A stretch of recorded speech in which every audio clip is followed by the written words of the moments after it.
So let's talk about how to get this result about the variance of a sum of independent random variables that turns out to be super fundamental later on when we start doing statistics. So I'm going to try and explain this sort of as simply and in a pared down way as I can. Let's start from this sort of simplest possible example almost. So imagine you have two random variables x and y, and both of them represent the result of a number of heads in one flip of a fair coin. So it comes out no heads with 50% chance, one head with 50% chance. So two random variables x and y both have the same distribution. So let's consider the random variables x plus y and xy. So x plus y, just take the value of x, you take the value of y, and you add them, and x times y, take the value of x, take the value of y, and multiply them. So if I'm going to make the distribution of these two random variables, try and write it down, well, what I can do, well, see, you can't actually do this all the time, but watch what I'm going to do, and I'll tell you why I did it. Here's what I'm going to do. I'm just going to go through all the possible values of x plus y. It's easy enough to see that if I take a value of x and I take a value of y and I add them, so take one of these and take one of these and add them up, you're going to get either 0, 1, or 2. If these both come out to be 0, you're going to get 0. And there's a 1/2 chance x comes out to 0 and a 1/2 chance y comes out to 0. And so, if x comes out to 0 and y comes out to 0, I'm going to take these 1/2s and I'm going to multiply them, because there's a 50% chance x comes out to 0, 50% chance y comes out to 0, and if I want both those things to happen, I multiply these, I'll get a quarter. Could x plus y come out to be 1? Yes, if x is 0 and y is 1, or if x is 1 and y is 0, and that's a quarter plus a quarter, by the same reasoning we did here. Comes out to be a half and 2. They both need to be 1 for x plus y to come out to be 2, so we'll get a quarter here. Now similarly, if I'm going to make the distribution of x, y using the same idea, I think, well, 0 times 0, 0 times 1, 1 times 0, those all come out to be 0, and 1 times 1, that comes out to be 1. So if you think about it, there's a 1/4 chance here and a 3/4 chance here. Now when I did that, I was assuming something. I was assuming that I can do this kind of reasoning where I say, well, there's a 50% chance x comes out to be 0, and a 50% chance y comes out to be 0. So that means there's a 1/4 chance, 50% times 50% chance, that both x and y come out to be 0. But that's only the case if the value of x and the value of y are independent as events. So I'm assuming when I do that, so this is all assuming that x and y are independent.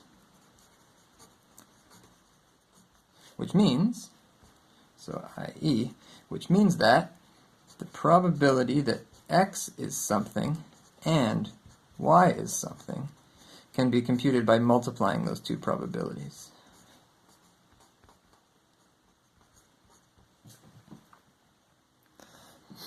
Alright, because that's not necessarily the case. Because I just told you x was the result of a coin flip and y was the result of a coin flip. If x and y are the result of the same coin flip, well then the probability that x equals 0 and y equals 1 is 0. Because if the coin flip came out heads, they're both going to be 1, and if the coin flip comes out tails, they're both going to be 0. So I'm assuming that x is the result of a coin flip and y is the result of another coin flip which has nothing to do with the first coin flip. Alright? So you have to know that the random variables are independent in this sense, that the value of one does not affect the probability of the other taking any values. Okay, but if you know that, then you can write down these two distributions of x plus y and xy just from the distribution of x and the distribution of y. And these distributions have some properties we want to know about. So in particular,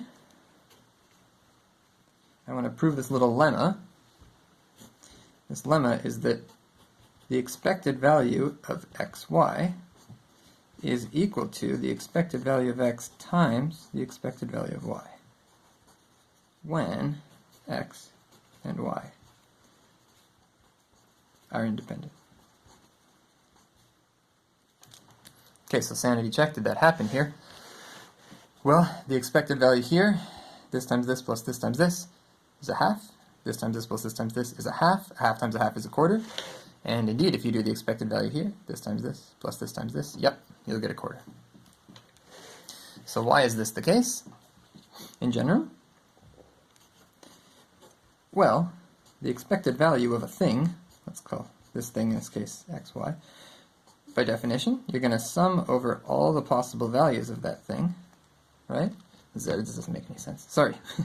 You're going to sum over all the possible values in here. So I'm just going to write sum over z for now, right? And I'm going to sum over these values, and I'm going to multiply by their probabilities. So I'm going to multiply each value by its probability. Good. So another way of computing that expected value, how did I get these little z's in here? Well, I just took all the possible values of x and y, and I just computed all the products. This times this, this times this, this times this, this times this, right? And in each case, I multiplied the probabilities. So really, when I'm summing over z, another way of writing this is I'm going to sum over all the values of x and sum over all the values of y, x, y, their product, times the probability that x equals little x and y equals little y. So I'm going to sum over, let's just do that for a sec, okay? So go up here. So to compute the expected value here, I can also sum over these guys. So I go 0 times 0 times the probability, these guys are both 0. 0 times 1 times the probability, this is 0 and this is 1. 1 times 0 times the probability, this is 1 and this is 0. And 1 times 1 times the probability, they're both 1. Alright, so that's exactly what's happening in this sum right here. And now if we know that these variables are independent, then by this definition right here, we can rewrite this guy as the product of the two probabilities, that x equals little x and that y equals little y. And then you see what I'm going to do is this inner sum is sum over y. So I'm going to factor out these x's, these pieces of this product that don't depend on y. So I'm going to take these two guys, they don't depend on y, so I can factor them out. So continuing with that, let's go up here. So now I have the sum over x, x times the probability x equals little x, times the sum over y, little y times the probability y equals little y, and yes, this is the expected value of x and this is the expected value of y, so we're done. Okay, good. Great, so we got this result. And the big thing that we're getting to, that we need this result to do, is this theorem. And the theorem is that the variance of x plus y is equal to the variance of x plus the variance of y if the two random variables x and y are independent. Great. So in general, this is not true. But it is true when x and y are independent. And we'll see later on in the course that it's very important that we deal with sums of independent random variables. It's kind of a fundamental thing in statistics. You're dealing with sums of independent random variables all the time. We'll see why later. So we're going to want to be able to make manipulations like this. Okay. Now the proof of this one is actually pretty easy, in that it's just a big linearity of expectation exercise. So let's write it out, and I'll leave part of it for you to do, but you'll see I'll show you the idea that happens in the proof, and then I'll leave part of it for you to do. So the variance of a thing, just by definition, is the expected value of that thing minus its average squared. Okay, just be careful that these parentheses all match. I did all round brackets. Let's make sure here. So x plus y minus the expected value of x plus y all squared. Okay, take the expected value of that. Great. So you can check back for look at the definition of variance. That's what it is. The variance of a thing is the expected value of the thing minus its expected value squared. Okay. So now we're going to start blowing this up. What we're going to do is first we're going to use linearity of expectation on the inside here. So the expected value of x plus y is going to be expected value of x and expected value of y. And they're under a negative. So it's going to come out like this. We've got the expected value of, here we go, x plus y, I'm removing these parentheses here, minus the expected value of x minus the expected value of y, all squared. Okay, good. So you see what I did? I removed the parentheses here. Ex plus ey, both are under a minus sign, so they both are negative here. Now I'm going to rearrange things by putting the x's together and the y's together, like this. Right? Okay. Good. Now you will see why I did this rearrangement. Watch this. Look at this thing right here. X minus its average and y minus its average. So now what I'm going to do is I'm going to expand this out, expand out this little squared here, but using these two blobs. So I'm going to regard this as one blob and this as another blob. So when I expand out this squared, it's going to be this times this, this times this, this times this, and this times this. So it looks like this. This is going to be big, but you'll see immediately why I did this. So when I do this thing times itself, it's going to be x minus the expected value of x squared. Ah, and you see, x minus its average squared, this is going to be the variance of x, once I move this expected value in, which is going to happen later. Plus, okay, this times this, here we go, x minus the expected value of x times y minus expected value of y, plus, I told you this is big, this times this, which is the same thing again. Alright, I could just put 2 times it there, but I'll write it again, what the heck. X minus expected value of x, y minus expected value of y, whatever. Okay. Plus this times this. And now this guy right here is going to turn into the variance of y. Alright. So now I'm going to move this expected value in. I'll regard this as 2 times the same thing, right? This and this are the same thing.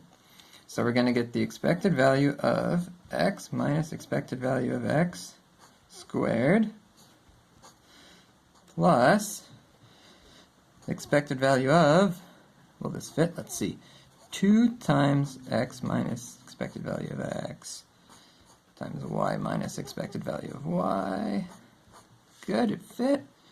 Right? Missing one more bracket, I think. Yep.